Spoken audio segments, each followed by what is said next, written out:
Herzlich willkommen zum letzten Teil unserer Keilerjagd in der Türkei.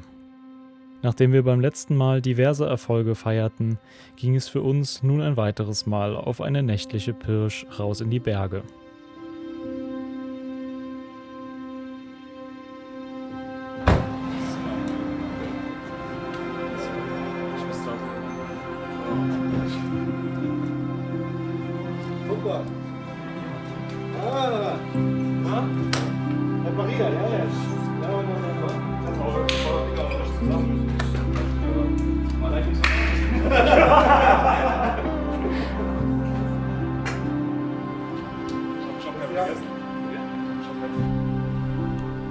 Immer wieder sahen wir Schwarzwild aus dem Fahrzeug heraus.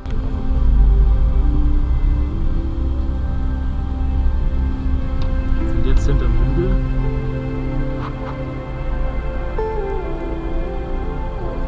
Hier rechts bleiben wir stehen, die laufen jetzt hinter uns hier in die Richtung. Jetzt stehen sie breit. Das ist eine Überläuferrotte oder sowas. Ja, Überläufer alles. Ist kein Keiler dabei. Ja. Sind alle gleich groß. Alle. Auch der da, sind alle gleich. Okay. Jetzt sieht der Schuss an. Abgekehrt so.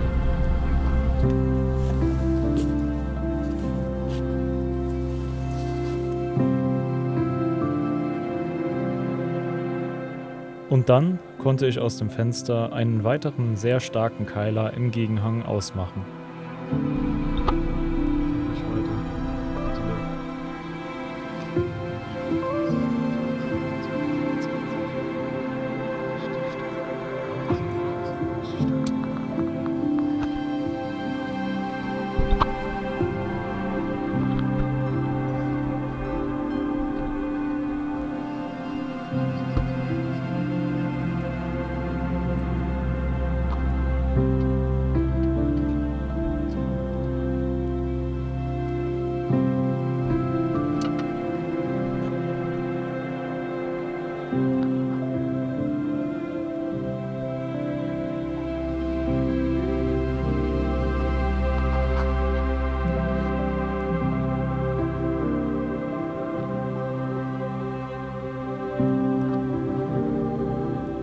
Christian machte sich fertig und ging mit dem Pirschführer auf unserer Seite dem Keiler entgegen.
Schuss ist gefallen, aber ich habe nichts gesehen.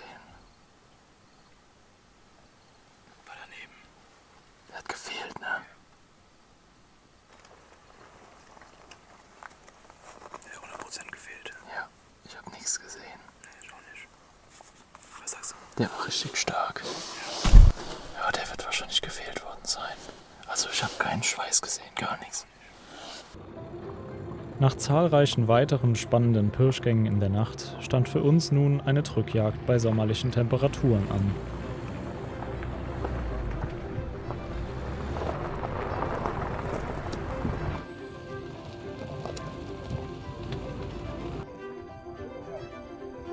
En son biz bunlardan devam edeceğiz. Sen de değil. Gemeinsam mit ortsansässigen Jägern konnten wir hieran teilnehmen und waren schon gespannt, wie erfolgreich eine solche Jagd sein kann. Was ist das Geilste an Tobi? Auf alle Fälle die Schuhe. Und der andere ohne Adiletten.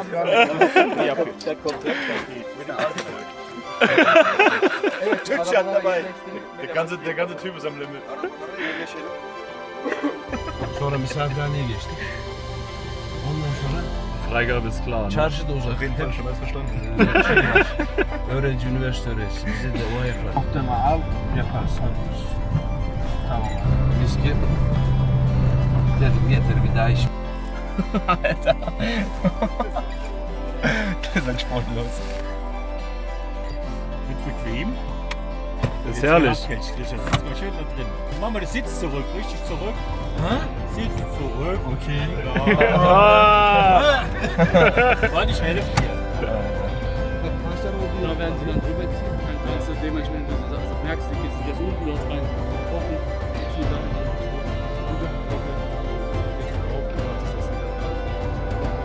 Reskile? Raskele. Raskile. Raskele, genau. Raskele. Drone'u buradan mı kaldıracak? Drone, du kannst mit der Drohne von hier aus.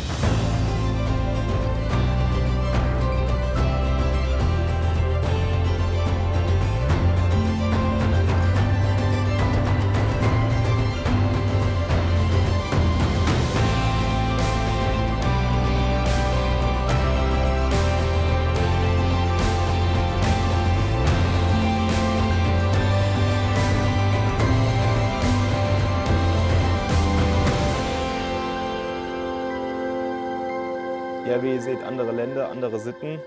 Wir sind hier auf einer Hügelkette abgestellt und machen heute eine Drückjagd bei 25 Grad und Sonnenschein. Und damit mir nicht kalt wird, habe ich jetzt einen schönen Pulli angezogen. Ja, wir wurden eingeladen vom Forstamt, hier bei der Drückjagd teilzunehmen. Die Schwarzkittel bekommen hier wohl ganzjährig Frischlinge, weswegen man hier nicht wie in Deutschland darauf achtet, nur Winterdrückjagden zu machen, sondern tatsächlich ganzjährig. Es werden aber keine Hunde eingesetzt, sondern es wird anders hier an die Sache rangegangen. Und zwar sind ein paar Treiber unterwegs, die mit Platzpatronen an irgendwelchen Dickungen Schüsse abgeben, sodass die Wildschweine auf die Läufe gebracht werden. Und wir stehen hier auf der Bergkette und wenn wir irgendwo Wildschweine sehen, sollen wir in die Nähe uns der Wildschweine bewegen, also dahin laufen und dann auf weitere Entfernungen dann schießen. Es ist nicht so wie in Deutschland, dass man irgendwo an einem Wechsel steht, sondern die können hier überall lang ziehen. Und ja, wir sind mal gespannt, was uns hier erwarten wird. Also hier in der Gegend gibt es kein Rehwild, kein Rotwild, also gar keine anderen Schallwildarten außer Schwarzwild. Und dementsprechend muss hier auch nicht auf den Muttertierschutz irgendwie anderer Tierarten geachtet werden. Sprich, man macht kein unnötiges Wild irgendwo hoch, was irgendwo Muttertierschutz hat und dementsprechend vielleicht irgendwo gerade besonders darauf geachtet werden müsste, dass man hier Ruhe hält oder das Wild nicht beunruhigt. Und ja, deswegen kann man hier auch tatsächlich dann ganzjährig jagen, weil man nicht Rücksicht auf andere Wildarten nehmen muss. Und ja, wie schon gesagt, die Wildschweine hier ganzjährig frischen. Das heißt, es kann sein, dass hier ganz kleine Frischlinge dabei sind, muss aber nicht. Also der Guide meinte, dass in den letzten Wochen hier keine Bachen mit Frischlingen gesehen hat, die ganz klein sind, weswegen hier davon ausgegangen wird, dass die Wildschweine, die uns anwechseln, potenziell die Frischlinge auch schon so groß sind, dass sie erlegt werden können.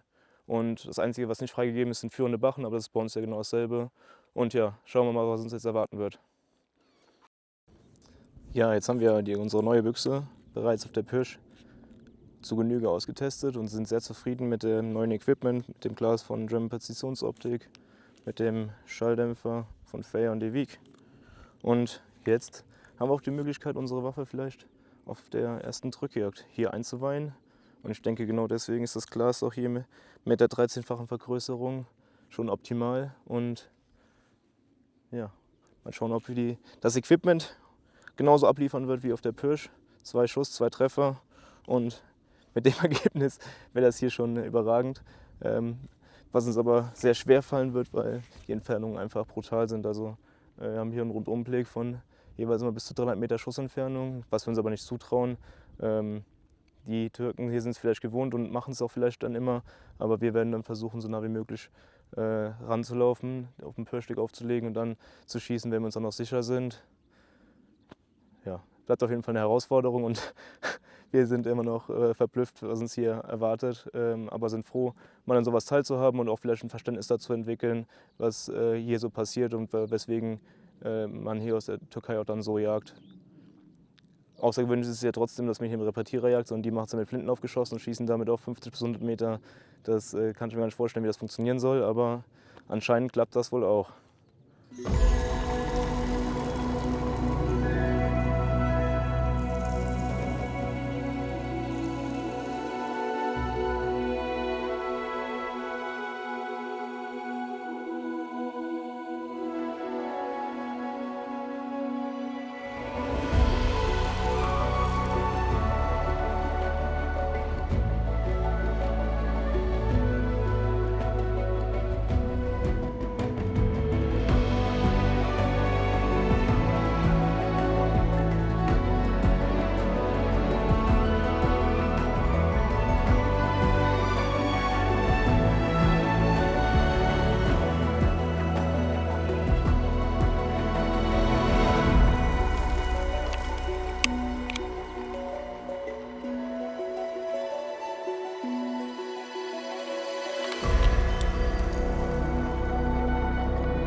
Ja, jetzt haben wir gerade im Hintergrund 5 Schüsse mit der Platzpatrone gehört, wie eben angekündigt. Und jetzt soll wohl gleich, wenn dann da Wildschweine in der Dickung liegen, es losgehen und Bewegung reinkommen. Der Wind passt auf jeden Fall perfekt für uns, dass wir es nicht mitbekommen können. Kommt genau auf uns zu. Aber eigentlich zieht meistens die Sauen ja gegen den Wind weg.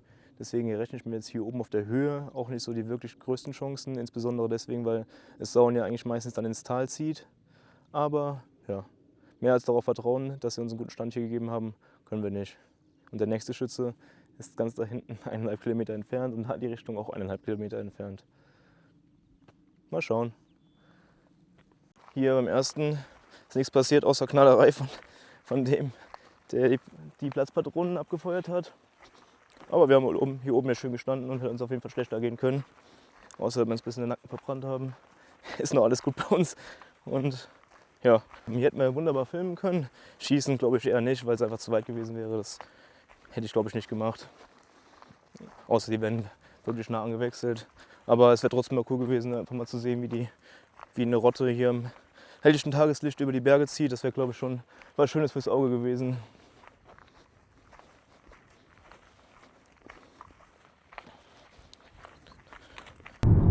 Auf geht's zum letzten Ausgang. Die Erwartungen sind hoch und die Hoffnungen, dass noch ein richtig starker Keiler fällt, sind vorhanden. Und jetzt schauen wir mal, was uns im Revier erwartet und ob wir vielleicht nochmal den einen oder anderen Keiler zu Gesicht bekommen und eine spannende Börsche haben würden. Die Bedingungen sind heute Abend besser als die Tage zuvor. Heute Nachmittag hat es viel geregnet. Die Sauen wird es in die Felder ziehen, weil der Boden jetzt schön weich ist und die Breschen gehen können. Und von daher könnten die Voraussetzungen jetzt nicht besser sein.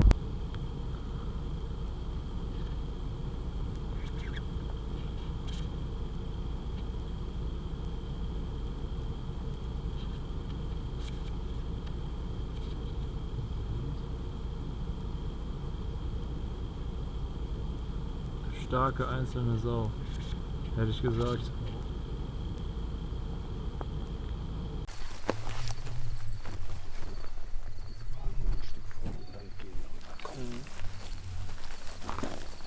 Was machen wir? Wir fahren noch ein bisschen vor.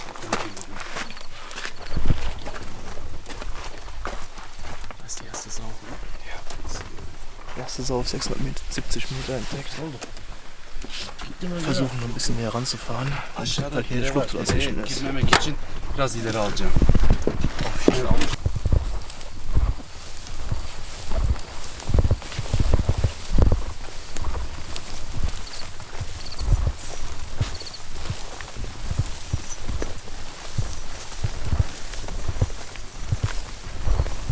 Schade, das kann nicht jeder durchklappen. Er ist auf 7 Meter angegangen. Der hat leider nicht stillgestanden und war am Brechen, sondern ist durchgezogen. Hier über eine Kuppel drüber und jetzt. Ja, leider nicht mehr gesehen. Konnte nicht mehr auswendig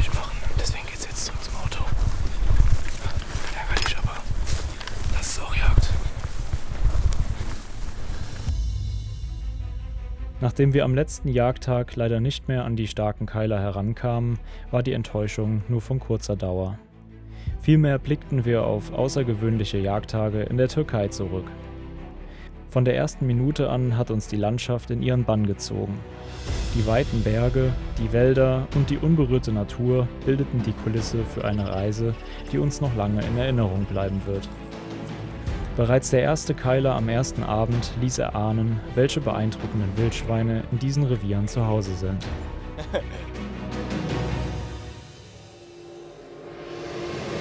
Doch wir sind nicht in die Türkei gereist, um ausschließlich Trophäen zu jagen. Viel wichtiger war für uns die Möglichkeit, ein neues Jagdland kennenzulernen. Unser Gastgeber gewährte uns einen authentischen Einblick in die türkische Jagdkultur und zeigte uns, wie hier Tradition, Leidenschaft und Gastfreundschaft miteinander verbunden werden. Gemeinsam fuhren wir Nacht für Nacht hinaus in die Berge. Jede Pirsch war anders, jede Begegnung mit dem Wild einzigartig.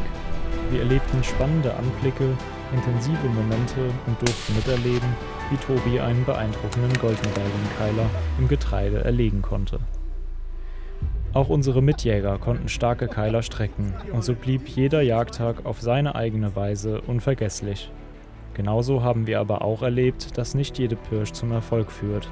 Und genau das macht die Jagd aus. Sie ist nicht planbar und lässt sich nicht erzwingen. Nicht jeder Ausgang endete mit einer Beute und genau darin liegt ihr besonderer Reiz.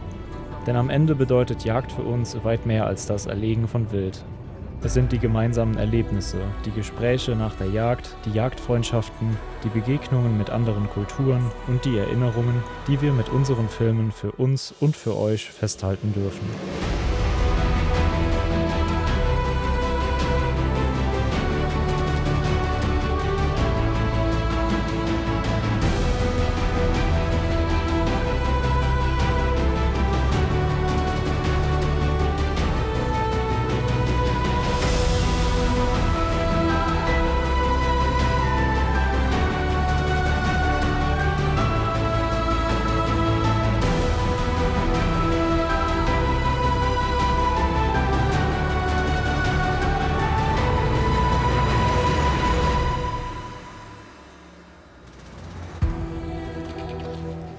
So, alles hat ein Ende, nur die Wurst hat zwei.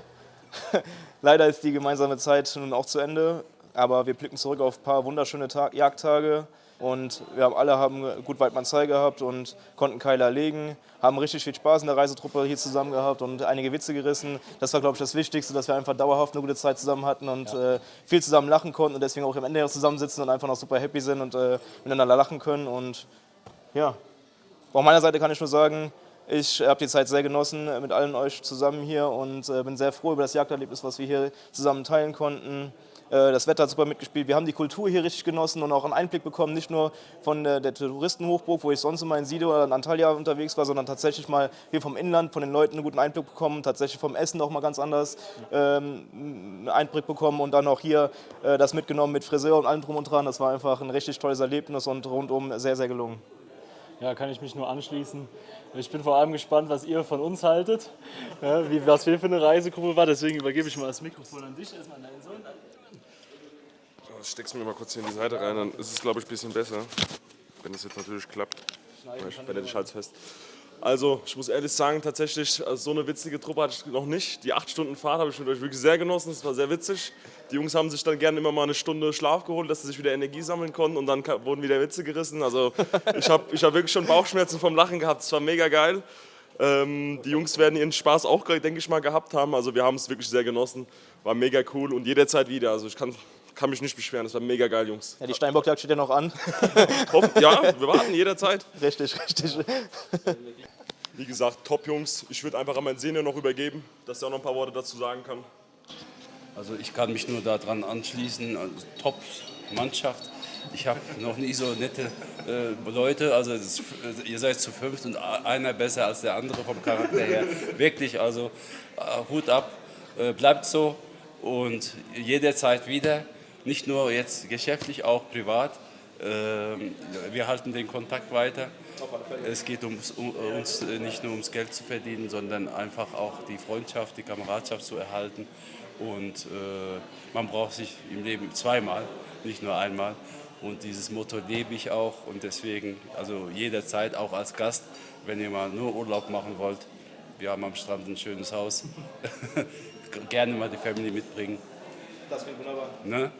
Aber die Yacht war auch super, meiner Meinung nach. Also wir haben jeden Tag Anblick gehabt. Auch es war schwierig. Also wir haben ja darüber gesprochen, es hat dieses Jahr in der Türkei sehr viel geregnet. Das Grün ist sehr hoch. Wir haben schon Bedenken gehabt, ob wir die Wildschweine sehen können. Aber es hat geklappt. Ihr habt Glück mitgebracht und wir haben viel Anblick gehabt. Jeder hat den Keiler des anderen gefeiert. Das ist sehr wichtig. Genau. Es ist kein Yachtneid da. Also da geht mir mein Herz auf und wie gesagt, also ihr seid Gold wert. Was soll ich noch sagen? Ich sehe in euch meine Freunde und nichts anderes. Also ich bin der Papa von Tobias und wir haben jetzt die zweite große Jagdreise hinter uns. Wir waren das erste Mal in den Karpaten, da war auch Wahnsinn. Und als Tobias letztes Jahr ankam und hat gesagt, er hätte eine Einladung für die Türkei und da habe ich keine Sekunde gezögert, habe natürlich gesagt, gerne, wenn ich mitfahren darf mit euch, wenn ihr mich als alten Mann mitnehmt, mache ich sofort. Weil ich kenne normalerweise, fahre ich seit über 30 Jahren hier in Urlaub in die Türkei, an der Region und deswegen, ich kenne die Gastfreundlichkeit schon hier von dem Land und wollte mal das Innere sehen, mehr Landschaft. Wir waren zwar schon in Marmaris und in Bodrum, aber wie gesagt, ich wollte jetzt auch gerne hier mit meinem Sohn und mit den Yachtkollegen, die ich auch kenne, alle privat, gerne mitfahren. Und ich bin keine Sekunde, wo ich enttäuscht war oder dass ich zweifelt habe. Der Reiseleiter, also beide, Papa und Sohn auch, vielen, vielen Dank. Ihr wart sehr nett. Und eure Guides muss man auch Kompliment machen, alles sehr schön. Ihr habt das alles sehr gut gemacht, organisiert im Vorfeld für uns, dass wir auch einen schönen Anblick hatten. Wir haben auch jetzt meinen größten Keiler, den ich bis jetzt geschossen habe, durfte ich jetzt hier erlegen. Hatte noch eine Möglichkeit für einen anderen, aber wie gesagt, das ist Jagd, passiert. Ne? Ich habe halt daneben geschossen mal, aber wie gesagt, das macht man auch zu Hause. Und ich gehe auch selten Pirschen und deswegen hier war nochmal eine Erfahrung mit den Pirschen, war richtig schön interessant. Und wie gesagt, nette, nicht nur, wie gesagt, Jagdfreunde, auch jetzt richtige Freunde kennengelernt hier, also sehr nett. Jederzeit wieder, gerne. Also für mich war es wieder ein super Erlebnis hier, wie gesagt. Das freut uns. Vielen Dank. Vielen Dank auch. Schön. Ja, also ich kann mich all dem nur anschließen und ich muss wirklich sagen, wir haben große Reviere bejagt, von den Bergen teilweise über große Feldflächen und man kann wirklich im Durchschnitt sagen, sowohl als auch war immer Schwarzwild vertreten. Es ist natürlich manchmal schwierig, da dran zu kommen. Wir hatten spannende Pirscherlebnisse, die sowohl teilweise sehr erfolgreich war, aber wie es auf der Jagd manchmal ist, manchmal nicht so erfolgreich. Aber das ist halt auch Jagen und klar, manchmal kommt man nicht dran, das ist alles Jagd. Aber im Großen und Ganzen war es ein sehr erfolgreicher Trip, wo ich allen, die dabei sind, nur sehr danken kann. Wir hatten sehr, sehr viel Spaß. Es war alles sehr professionell, die Jagdguides wissen, was sie machen. Du merkst, die sind auch alle heiß, Beute zu machen und egal, ob man geschult ist oder nicht geschult, ob man viel Ahnung hat oder wenig, die gehen auf einen ein und die möchten einen auch einfach zum Ziel bringen. Und ich sag mal, bei jedem erlegten Stück, wo ich dabei war, war einfach unheimlich viel Freude da über das Erlegte und man konnte das einfach in der ganzen Gruppe feiern, genießen, zelebrieren. Und ich sag mal, sowohl jachtlich als auch am Tag sind wir durch die Städte gefahren und haben verschiedene Spots besucht, wie der Tobi sagt schon. Wir waren beim Friseur. Also es war alles ein großer Genuss. Und ja, für mich rundum zum Abschließen einfach eine ganz runde, saubere Sache und ich hatte sehr, sehr viel Spaß. Und ja, ich würde sagen, wir sehen uns wieder. Ja, hoffentlich. Jederzeit. Ich als Senior der Truppe muss sagen, ich bedanke mich zuerst mal für die unheimlich offene und ehrliche Art. Wir haben viel gesehen, wir haben Land und Leute, wir haben viel erklärt, wir waren viel unterwegs. Die Pirschfahrten und Pirschgänge waren hervorragend. Ja, wir hatten immer Anblick, wir hatten Jagderfolg. Was will man sich von einer Jagdreise mehr versprechen? Ja, also ich würde das auch jederzeit wieder machen, auch in der Truppe, weil die Truppe einfach mit leichten Ausnahmen doch sehr perfekt ist. So, und damit bedanke ich mich. Ausnahmen oder Ausfällen? Nein, Ausnahmen. Und damit bedanke ich mich nochmal bei allen, ganz herzlich. Vielen Dank. So, und was ich jetzt nochmal sagen möchte, ich möchte mich auch bei unseren Kooperationspartnern ganz herzlich bedanken, dass die uns so toll unterstützen und auch diese Reise mit uns, mit euch überhaupt möglich gemacht haben. An erster Stelle möchte ich mal unseren Wärmebildpartner Thermtec vorstellen. Die Geräte, die haben wunderbare Arbeit geleistet. Die haben uns wirklich im Feld, im offenen Land richtig geholfen, die Keiler vernünftig anzusprechen, die Entfernungen direkt einzuschätzen und zu sehen, ob es überhaupt Sinn macht, die Keiler anzugehen. Das ist am Ende sogar so ausgeufert, dass wir die Geräte getauscht haben, dass dann die Guides dann auch gesagt haben, ich muss da Dinge da haben, damit wir das hier vernünftig ansprechen können. Und das zeigt uns auch einfach, wie wertvoll das überhaupt ist, gute Geräte dabei zu haben, die Preis-Leistung haben, und deswegen stehen wir da zu 100% dahinter. Auch die GPO-Gläser, die wir in diesem Film verwendet haben, absolut wertvoll. Von nah bis fern haben die wunderbare Arbeit geleistet, können wir uns auch überhaupt nicht beschweren und freuen uns auch da über die Zusammenarbeit. Die Gecko-Munition, wunderbare Arbeit. Wir hatten keine langen Nachsuchen, nur kurze Todesfluchten. Es hat wunderbar funktioniert, auch im Wildkörper. Wir hatten fast immer, bei dir einmal nicht, Ausschuss, und auch die Sau ohne Ausschuss, die hatte keine weite Flucht. Das waren maximal 30 Meter. Vielleicht auch dem Kaliber geschuldet, das war ja schon eine starke Sau, und absolut super, würden wir jederzeit wieder kaufen und werden wir auch fest in unser Equipment mit aufnehmen. Die Schalldämpfer von Freian de Wiek, absolut super, die Dämpfleistung super, wirklich auch beim großen Kaliber, man kann daneben stehen, man kriegt kein Piepsen im Ohr, also da kann man wirklich nichts sagen. Auch der Rückstoß, ne, der ist wirklich viel weniger geworden, super angenehm, und da sind wir richtig froh, dass wir die dabei hatten. Zum Thema Gecko-Munition, ich bin seit den Jahren, die ich jetzt auf der Jagd bin, schieße ich sehr, sehr gerne Gecko-Munition. Mich hat jetzt auch tatsächlich die Gecko Star sehr überzeugt. Es ist eine bleifreie Alternative, was ich jetzt so nicht kannte. Ich bin so ein bisschen abgeschreckter von bleifreier Munition, aber ich habe gesehen beim Tobi, jetzt beim Schießen oder auch bei den anderen Jungs, es hat einfach wunderbar funktioniert. Also die Sauen haben wirklich perfekte, also die Munition hat eine perfekte Wirkung auf die Sauen gehabt. Und falls das Thema mal kommen sollte mit bleifreier Munition, dann weiß ich ganz genau, wo ich hingehen kann und was für bleifreie Munition ich nehmen kann. Und zum Thema eurer Freier und Dewig Schalldämpfer, waren meine ersten Schalldämpfer, die ich jemals gekauft habe, einfach aus dem Grund, weil ich sie zerschrauben kann, einfach zerlegen kann und einfach reinigen kann im Ultraschallbad. Finde ich super gut. Und die Längen, die sie haben, sind einfach super. Führig für die Kanzel, aber es gibt auch Schalldämpfer, die dann eine höhere Dämpfleistung haben. Finde ich super geil. Also kann ich nur sagen, top. Und hat nichts mit den Jungs zu tun, weil die davon gesponsert werden, sondern weil ich wirklich dahinter stehe und schieße die Dinger wirklich sehr, sehr gerne. Was ich noch zu den Thermtec Wärmebildgeräten sagen muss, ich war am Anfang, wie ich die Marke gehört habe, war ich skeptisch. Ich habe das Glück gehabt, mit euch jetzt da mal durchzuschauen.